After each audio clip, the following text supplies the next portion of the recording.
What's going on YouTube? This is IPSEC. I'm doing help from HackTheBox, and the thing that gave most people trouble on this box is the server time is slightly off, and I really like that. I think it was completely unintended, but one of the exploits on this box depends on knowing the server time, and you have to sync the server time in your exploit script for it to work.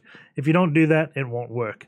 There is a different privesc path through GraphQL, which was, I think, a lot more difficult than the uploading a file one, but we will cover them both, and both of those exploit paths lead down to the same exact privesc, which is just an outdated kernel module. So let's just get into the box. As always, we're going to start off with the nmap, so -sc for default scripts, sv enumerate versions, oa output all formats, put in the nmap directory and call it help, and then the IP address, which is 10.10.10.121. Can take some time to run, so I've already ran it. Looking at the results, we have just 3 ports open. We have SSH on port 22, and it's running for Ubuntu 2.6. And if you just search Launchpad for this, you'll come up with this is Ubuntu Xennial. Then we have Apache HTTPD on port 80 and Node.js Express Framework on port 3000. So the first thing I want to do is check what's listening on port 80. So going over to Firefox, going to 10.10.10.121. And we have burp set to on. So let's go over to burp, turn intercept off. Click go, and we just get the Apache 2 default page. So the first thing I'm going to do is start launching a gobuster. So we'll do gobuster-u for URL, HTTP 10.10.10.121-w for word list, user share word list dirbuster, then directory list 2.3 medium, and -o for out file. We'll just call this http-root.log. I probably should put GoBust or something in that. And right away, we get a /support page. So let's go check that out. And if we don't get anything here, I'd move over to port 3000. But the first thing I see is HelpdeskZ Support Center. So I'm just going to go over into a new pane and do searchbloit HelpdeskZ. And we get 2 different exploits, a file upload and a SQL injection. So these are saying version 1.0.2, so we have to find out exactly what version this is. I'm going to view the page source and just search for 1.0 and go down. I don't see anything, so that's bizarre. PHP Echo News kind of screwed up there, but I'm not sure what that is. First time I noticed that. But let's go to GitHub, HelpdeskZ to see if there's an open source application. And it looks like it is. So go into this page, just looking at the files. We have a readme.md that is for this GitHub. So I don't think that would exist. So we can just get out of view source, readme.md. It does exist. So we'll see if this has the version 1.0.2 from June 2015. So we know this is probably going to be vulnerable to this file upload. So let's go take a look at the script. So searchbloit -x to view. I think X is examine. Anywho, let's just go over what this exploit does. We have a nice little description here. The software default configuration allows for upload of .php files. He thinks the developers thought it may have been no risk because the file names get obfuscated when they're uploaded. However, if you look at controllers.php, we do see exactly how they're obfuscating the file name. It's taking the MD5 sum of the file name, and then taking the system time, and then doing the extension, and combining all 3 of those and doing an MD5 sum. So obviously, if we upload a file, we know the file time the file got uploaded, so we can just do this calculation ourselves and guess what the file name is. So we have steps to reproduce, enter anything in the mandatory fields, attach your PHP shell and solve the CAPTCHA to submit your ticket, and then call the script. So call the script with the URL and then your file name. So let's go over to Firefox, submit a ticket, give it to the general department, and for the name, we'll do IPSEC, the email, please subscribe at ipsec.rocks. The subject of this will be comments are good too, also likes. So we got to attach a file. So let's go to desktop, where's HTB, boxes, help, and let's copy a script here. So I'm going to do cp user share lau tab, and I don't know what that word is, but this is where a good PHP reverse shell is. So I'll copy that into my current working directory, and we just got to edit it and change the IP address. So if you open it, it'll probably start at the top, hit page down, get to the IP, and we are 10.10.14.3, I believe. If config ton 0, that is correct. And then the port, let's do 9001 because why not? So got the file, we can upload it, and then we'll do 8mm.us, click submit. File not allowed, but the author of the exploit says this gets uploaded anyways. The last thing we have to do is figure out what URL to pass it. So let's do that -x. I'll change this to -m to mirror the exploit to copy to my working directory. And now we can just vim it to edit. So let's see. URL is helpdesk base URL. Helpdesk base URL is argv1. So to find out exactly where the file name is. So let's upload a legitimate ticket as well. So I'm just going to, hoping to get an image. Let's see, we'll save image as. We'll save this as root logo. We'll move logo to our working directory. Move root downloads logo to the working directory, and let's upload this so we can see where the files get uploaded to. So wx924 submit, and we don't get anything. Oh, because it probably needs login to get to the submit a ticket page. So the best thing to do in this case is probably either Google around or install this application yourself. So let's just go over to the GitHub page because I don't want to install it, and we'll just look at the directory structure. I'm going to guess that uploads is the directory where uploads are going to go to, and we've got articles and tickets. So uploads/tickets sounds like a logical option. So let's do Python 430, and then we want HTTP 10.10.10.121 support, and then uploads. Let's just make sure this path exists. Support uploads tickets, and it gets redirected back home. So let's do support uploads tickets, and we'll just copy this. And then we want our file name, which is PHP reverse shell, and we also want to listen on port 9001. So there is going to be one gotcha, and if you examine the source code more in depth, you'll figure out exactly why this exploit doesn't work. And we see our current time is just getting int time, which is the time on a local box. So what if the server time is off, or it's in a different time zone, or a bunch of other scenarios? So let's check that out real quick.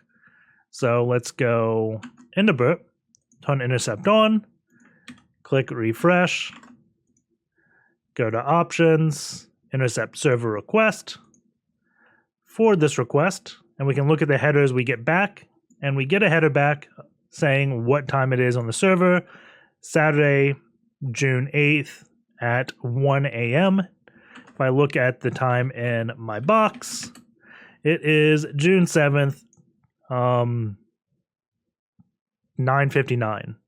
So obviously we're going to have some type of issue because not only is the time zone wrong, but the server is a few minutes behind as well.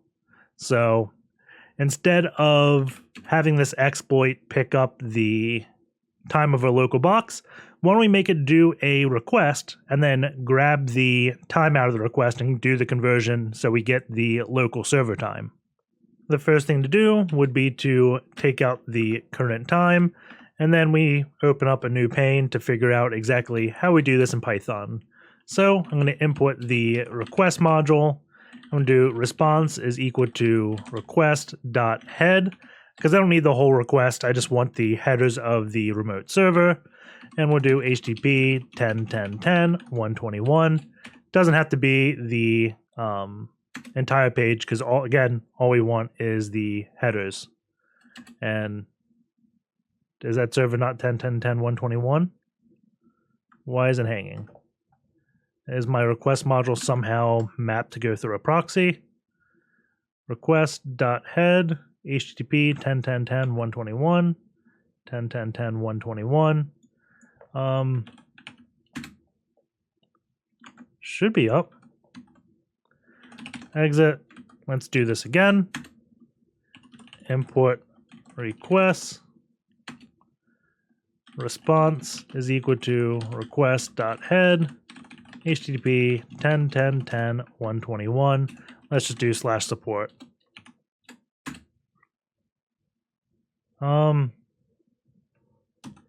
Something is wrong with my proxy.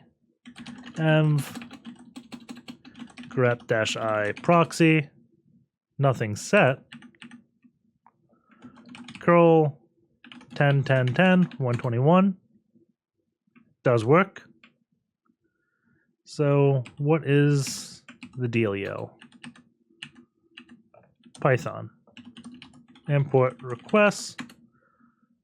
Request.head HTTP 10.10.10.121 support. Response is equal to this. Okay, now it's working. I'm not sure exactly what happened there. But if we do response.text, we just get that, which is fine because there is no text because we only did a head request. We didn't actually ask for all the body. So I'm going to do a dir on this object so we can see what we have. And there is a headers. So if I do response.headers, we can see all the headers we have. We have set cookie, which is this. We want date down here, which is this. So we do response.headers and then date. If I can type. So this gets the server time. So let's go back up a few commands and just copy this.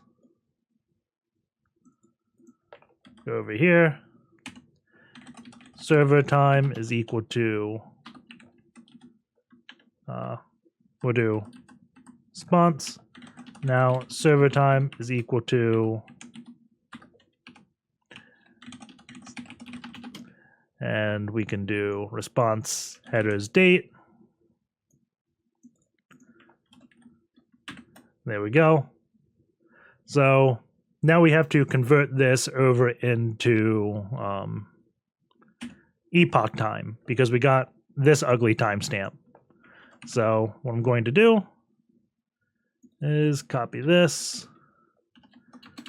just paste this in, and we want to make a new variable. Time format is equal to, and we just go over to Google. My burp is off. We can do Python time format. And let's see. I like this strformattime.com or strftime because this gives everything we want. So for example, the first thing is the day, but only 3 characters. So that'd be %a. Then we got a comma, then we got the day. So this would be %d, a 0 padded decimal. So let's go back over to this, and we do the time format is equal to %A for the day, date, B will be the month, capital Y is the year, and 4 decimal places, %H, hour, minute, second, time zone. I think that's correct. So now we need to do current time is equal to int. I want to use a new module, calendar time.gm, time gm. If I just use the time module and did, I think, make time, it'll be assuming the wrong time zone. Calendar time assumes the right one. And I think I screwed up typing that because I was talking. So that's calendar.timegm to assume GM time zone, since that's what this is. Time str, I think P is pattern. I don't know what the P stands for there, but we want to put server time and then time format. Close out all these, and we can print current time. And now we just want to execute the script. No schema supplied. Done it. HTTP. We'll just exit this and hit up. Come on. No, it's probably this window. Okay. So we got an epoch timestamp. Let's go over here. Epoch to date. Let's see. You can copy this out, put in search. Copy this. Paste. Timestamp to human. Saturday, June 8th at 2 a.m. Which is around the same time. I forgot I copied this out of the request, so it took us like 4 minutes to make that script. So that is all correct. So now we can begin and do this for real. So let's look at the script again. And what this is going to do is take the current time and subtract it by X. And we don't want to go back 5 minutes. So let's just shorten this to 30 seconds because we're going to be quick. So go up. And let's go to submit a ticket and re-upload this. tt@b.com. Put a bunch of junk in the ticket. Browse the attachments. Upload the shell. 9vcik. Submit. We have Netcat still listening. Execute this. And we'll see if we get a shell. And we did not. So let's go back and put this to 300. Let's see. We may want to put ticket slash and give this a few minutes to go through everything. It was probably not putting that slash which did me in, because if you look at the script, vim 400, let's see, base URL plus MD5 hash. Yeah, so we put the MD5 hash right after upload without doing a slash. So that's probably what did it. We go back to this Python script, wait a few more minutes, and we'll see if we get a shell. And we still didn't get anything. So let's go back here and, oh, email's read. Please enter a valid email address. t@b.com does not compute to this. So let's put more stuff in this and re-upload this and actually read the error message it gives. So this will be M3VP cube maybe? File not allowed. So this time it passed the email. So let's speed this up by just going to Vim, and we'll say 15 seconds. It's probably been more than 15. Let's see. Didn't find it, so let's go back and change this to 90. Run this, and this should definitely get us a shell. There we go. So we have a shell here. The first thing I always do is python-c import pty, pty.spawn, bin bash. And now we can do export term is equal to xterm. So now I can clear the screen. So let's do Control-Z to background it, stty raw minus echo, foreground with fg enter. You won't see the input, hit enter twice. And now we got a really nice terminal with tab auto completion. So let's go to /home, help, and we got user.txt. We can see if we can read that. We can. So there is that flag looking in this directory. We have a node thing, which is odd because we didn't use node at all. But this will be part of the intended way to root the box, which we'll do at the end. I just didn't like that whole path. I like this file upload thing much better. So let's ignore that node and just do a ls-la. We do see .bash history has some contents in it. So let's cat this out. Cat paste.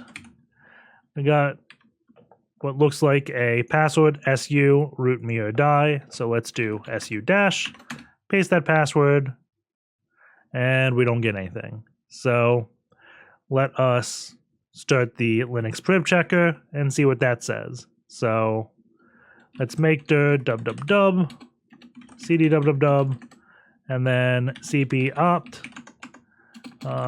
linenum. We'll do linenum.sh. Copy it in this directory, go over to our netcat session.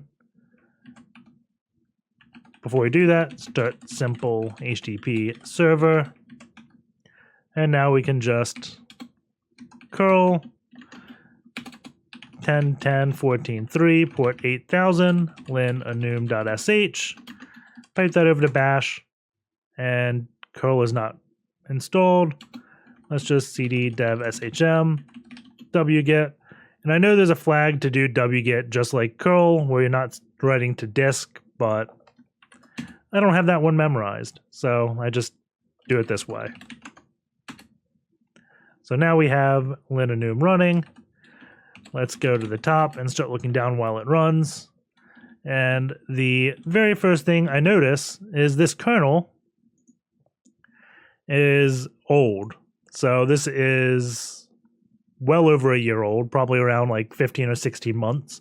So since there's an old kernel, maybe this is an intended path. So let's just Google this kernel for privesc. So that kernel privesc. I wonder if SearchBlade would find it. Go in this pane, SearchBlade. Nope. But we do have an exploit DB, Ubuntu 16.04. If we got linenum running. I'll Control-C it. That's fine. Cat etc lsb release. We see 16.04, and this is for 16.04. This is .4, we're on .5. We'll see if it works. So let's see. Does this have any special compile instructions? Doesn't look like it. Where is raw? So I can just copy and paste this. vi exploit.c, set paste, paste it in, gcc exploit-c -o for out file, exploit,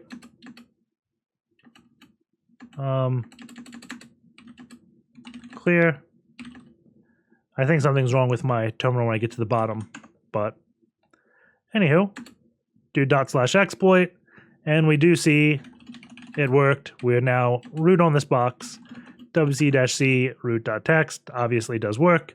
So that will be the unintended way through the box, but the way I think most people did it and the way I liked it the most. So let's get back out and we'll do the user a bit differently. And that'll be through node. So let me exit that pane.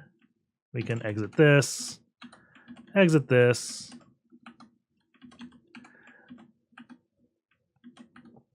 Exit this, and stop gobuster. So the server was also listening on port 3000. So if we cat this again, we can see that is the Node.js Express framework.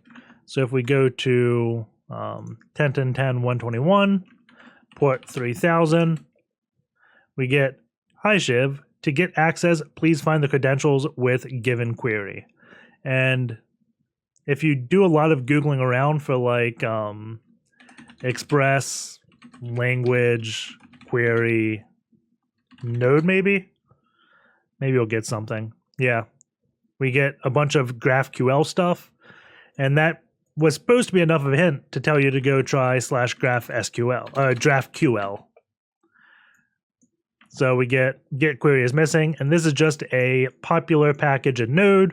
Express is a framework that is based upon Node. So yeah, I really wish like the help desk had a knowledge base that kind of explained that, but it did not. So that was kind of a big leap to make on a easy box. Thankfully, the unintended privesc or unintended route did, which I think fits in line with easy.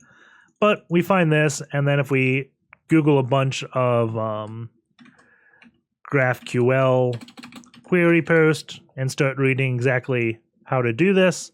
And I also Googled like pen test GraphQL. And let's see, this one Twitter post came in pretty handy. It says, paste this in. So if we go to this GraphQL, it says get query missing.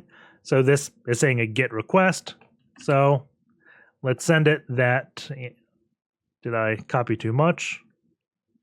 Let's just copy /GraphQL and copy everything. So give it the GET query of, or the GET parameter with the query variable to dump a bunch of stuff. And we do that and see this information. So let's turn this over into burp so you can kind of see exactly what happened there. Go to burp. There we go.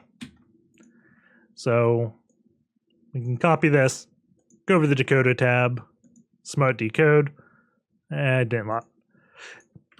Paste it, and we'll decode it here. I didn't like how that was limited. So, not send a decoder. Control-Shift-U. There we go. So we can see what query we're doing. We're making a query for schema, grabbing types, and saying, show me the output of name, kind, description, fields, and name. So, let's see. Maybe I can format this a bit better. So let's do that type for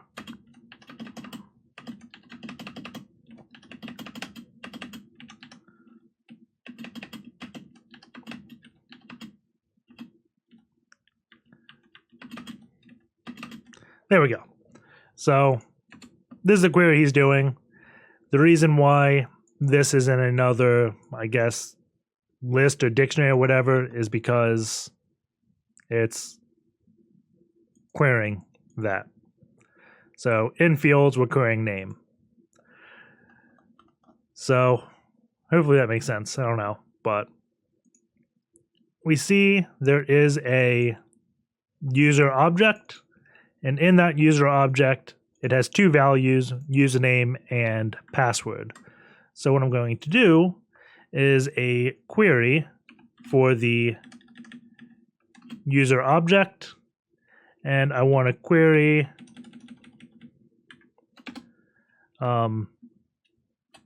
username and password, because that's what I see here.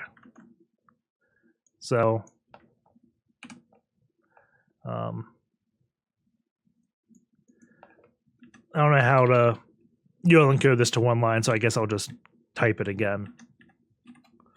So we want user, then username, password, still one space there, Control U to URL encode, make this compliant. We'll send to repeater to make sure it works first. That needs to be a blank line. There we go. So copy this entire request, paste in a repeater where it will be a nicely formatted output. And we can see the username is helpme@helpme.com. And we have this hash, or what looks like a hash. So I'm going to do echo -n to not print new line, and then wc-c. We see it's 32 characters, hexadecimal, most likely going to be MD5 sum. Instead of going to the Kraken, since there's no salt or anything, I'm just going to go to hashes.org, and let's really turn burp intercept off, because that's getting annoying. And we can just do hash search, paste it in, qf6xeul, search this, and we can see the password is God help me please. So we got a username and password to this. So I'm going to paste the password, go back over here, grab the username, paste this in, we log in, and at this point we can do the searchploit HelpdeskZ. I wonder if this just wasn't uploaded at the time, or the creator didn't think this was vulnerable because of that time issue. Not sure exactly how that got overlooked, but anyways, we got this one, this authenticated SQL injection. I know this says HelpdeskZ less than version 102, which leads you to believe it was patched in this version, but the people that create these exploits don't always label it correctly. If it says that, if it reads like it's patched in this version, also check if this is vulnerable, because in this case it is. So if we look at this exploit, exploit-x, we can see software after a ticket submit allows to download attachment by entering the following ticket. View controller, steps to reproduce. So valid ticket ID here and a param. So let's see if we can get a URL like this. So go to one of our uploads and let's see. We can just try this. It'll probably be easier if we do it over a image. So let's send this over to burp. Intercept on. Send.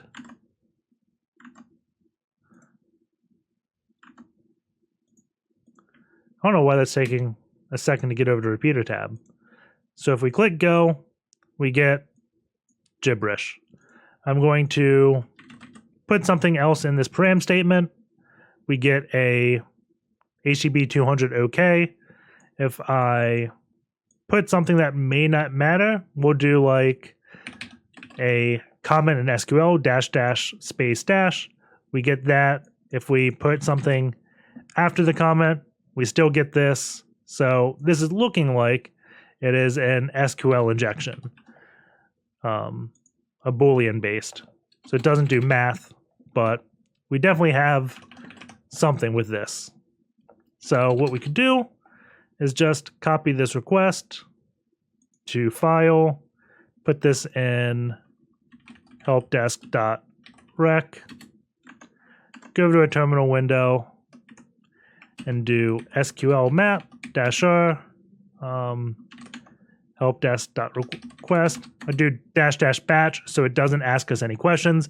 It just keeps moving on and always assumes the default. So let's play with this manually. So we do -- space -- we get this. So the way to abuse this and do blind queries manually would be do like, oh, we could go and 1 = 1. We'll have to URL encode this because it has spaces and that equal sign. Come on, load. There we go.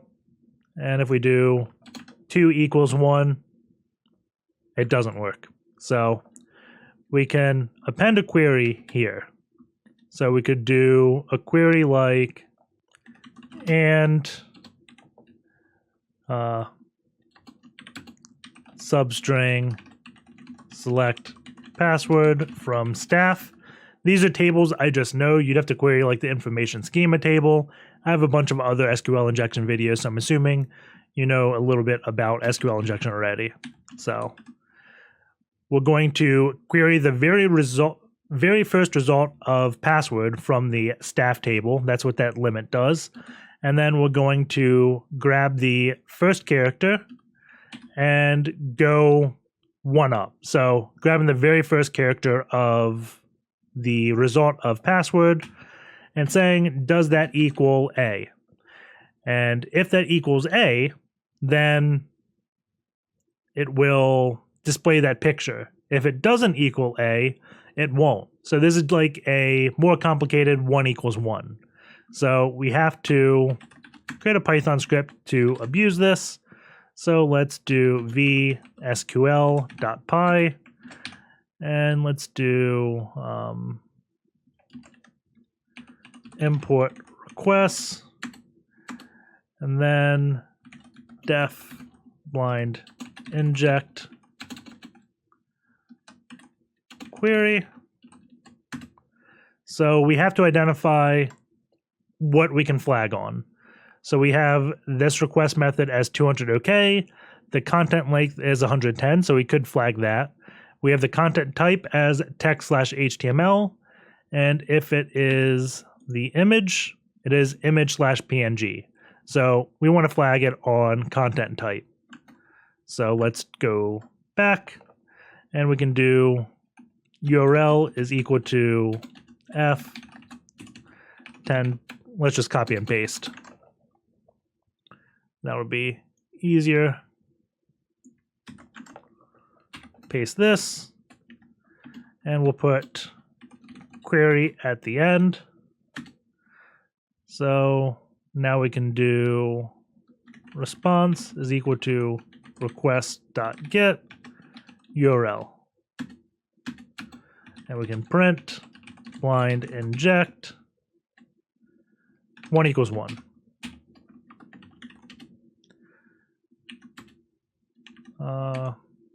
Return response dot headers and then content dash type. If you remember from earlier in the video how we did this with the date. So Python 3 sql.py. Keywords can't be expressions. What did I screw up? Oh. This needs to be in quotes. Missing schema. We need HTTP 10.10.10.121. Run this. Response is not defined. RE. What if my S is failing my keyboard? That is twice I missed that same exact character. So we get text HTML. That is not what we wanted. So what could it be? Looking at this, how do we get authenticated to view this ticket? We need to copy the cookie. So let's go over to burp, grab a cookie, and we want to do Control-Shift-U to URL decode that. So copy that, and we can do cookies is equal to, and paste this. So we don't need lang equals English. And let's just make this a JSON object to make our life easy. PHP says ID, get rid of the equals, replace it with a colon, and do the same thing here. So after PHP says ID, comma, user hash. I don't know what this is, but let's just keep it anyways. So now we got cookies. So we can do URL cookies equals cookies.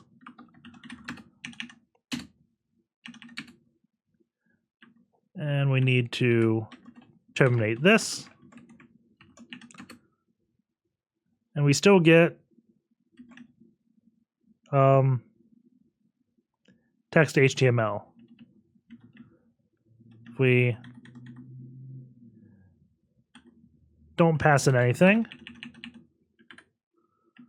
and get rid of this, what happens? Image PNG. So it was something how we did the query. And we probably forgot to say and 1 equals 1. Paste. There we go. So if we change this to 2, we can see that. So what we want to do now is say our content is equal to that. We'll call it type. And say if our content type is equal to image/PNG, this is 2 equals, return true, else return false. So now we can have syntax here that says if blind inject returns false, print false here. I don't know why I keep hitting the Q. Let's see. Oh. We'll just make it return true. So if blind inject is true, it's going to print woot. So we do this, and it's woot. If it's false, this if then statement's going to return false, and it does nothing. So now all we have to do is loop through that query I had said earlier. So let's do key space is equal to ABCDEF 0, 1, 2, 3, 4, 5, 6, 7, 8, 9, all hexadecimal characters, and we can say for I in range. I know ahead of time this is going to be a SHA-1 sum. If you didn't, you just have to add logic to figure it out. But we've done that in plenty of other videos. So this is what's going to iterate over each character in the password hash. So that would be like the index number. And we do for C in key space. And that's going to loop through each possible character in this key space. And now we can just do inject is equal to and substring, select password from staff, limit 0, 1, and then we want the index because this is going to grab which place in the password. So if the index was 0, it grabs A. If it's 3, it grabs C right here, pretending this was the password hash. So I, then comma 1. So we always only grab one character at a time. And if that is equal to C, which is going to be that character in the key space, So we have that inject string. So we can say if blind inject print C end equals this. It's not going to print a new line. And we set flush is equal to true. So it prints the character right away. So that should be it. We'll see if it works. So Python 3, SQL.py. And come on, print the first character. Doesn't look like it's working. What did I screw up? Let's Control C, VI. Maybe it's this. Print C. Let's run this. Nope. Print inject.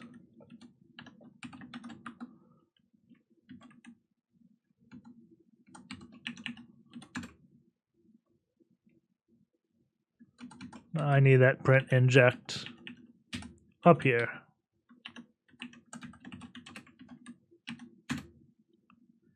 Unexpected indent. Come on, Python.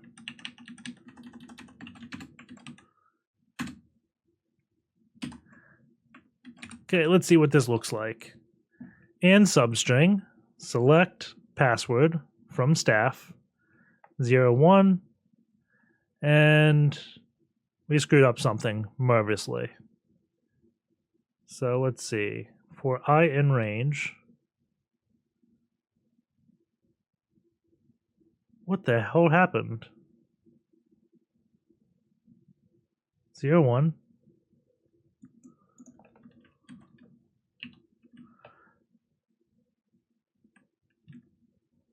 That should be printing I. Oh, I had 2 commas. So I think it going across this line break screwed me up because I have a comma here and a comma here. So of course, it's brute forcing the very first character. So let me just run this and we can show you because that actually looks like it's helping. So once we get through F, we see it moved up to 1. So it's trying to brute force the very first character, and then it gets through the whole key space and moves to the next character. So we can do print F success C. So maybe this will be a bit easier to visualize. And now I doesn't have the double comma, so that should be good. Come on. So we can see once it hit D, it was successful. And then it's going to go down and loop through the next character and try to get the next one. There is no logic in the script that says, hey, when it's success, exit this loop. You could add that and would speed this up a little bit and be a bit more efficient. But for our purposes, it is fine. So let's comment out this line again, put it this way, and run it. Remove this line. So this should work. There we go, the first character, and then we'll get the second character shortly. There we go. So I'm going to speed this video up and we'll get all, whoops, I just realized I made a mistake. SQL.py, what the, edit anyways. This needs to be 41. Unless it won't grab the last character. There we go. So make sure this is working. There we go. And if we go back here, we do see SQLMap did detect param was vulnerable. So we can run this in --dump. And we see SQLMap is dumping everything. So we got tables for support, and it will eventually grab the entire database. So I'm going to fast forward the video while this runs. There we go. It has now finished. We have 40 characters, which is the length of a SHA-1 sum, I believe. So let's go back over to hashes.org. We can do search for this one. Just going to turn this completely off. Search GXCPSJT. We can see the password is welcome1. So the thing I really didn't like about this box, again, you had to guess at the username, I believe. I went through like the SQL dump, the knowledge base and everything. I don't know how you know the user's help other than they use the phrases help a lot on this box. So help at 10.10.10.121, and then the password of welcome1, and you get in. So that is the intended way to get a shell in the box.